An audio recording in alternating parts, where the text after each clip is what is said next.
Time was running out, and I still had to finish the coaster and add all the cool theming elements. So I had to make a choice. Wrap up the layout, leaving the coaster as just the pyramid and a station, or add a second lift hill and fulfill the entire concept I had for the roller coaster. And even though I knew it would lead to many sleepless nights, I went with the second option and got straight to work.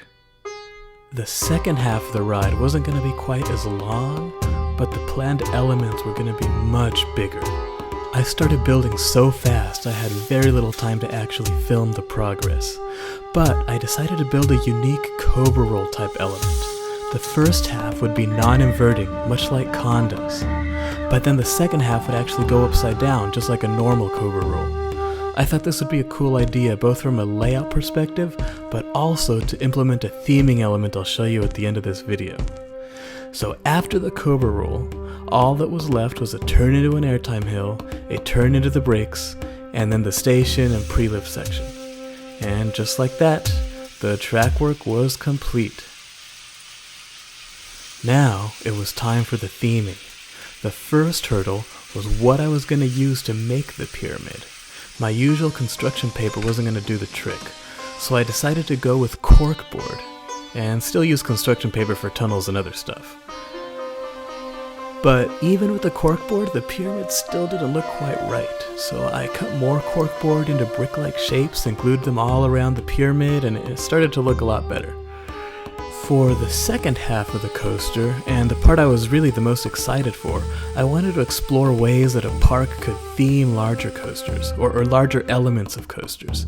This is something that even Universal seems to struggle with. So for this coaster, I decided to do two main things. Add statues, as if the ride was taking you up into the afterlife, and then add Egyptian scales on and under the Cobra Roll element, kinda to decide where you might go in said afterlife. And finally, I added more construction paper, more plants, and some K'NEX palm trees, in reference to one of the very first K'NEX coasters that inspired me to add theming almost 20 years ago, Oasis. And fun fact about Oasis, I believe that coaster is still up and running in the creator's childhood bedroom, or at least that's what he told me on Instagram. Anyway, this leads me back to this coaster, which is both a tribute to the cool ideas of models past and an experiment in what I can accomplish on future models. I'm pretty happy with how it all turned out. Those two statues took probably 40 hours to print, but I think they turned out pretty cool, and I'm excited to show you how it all came together real soon.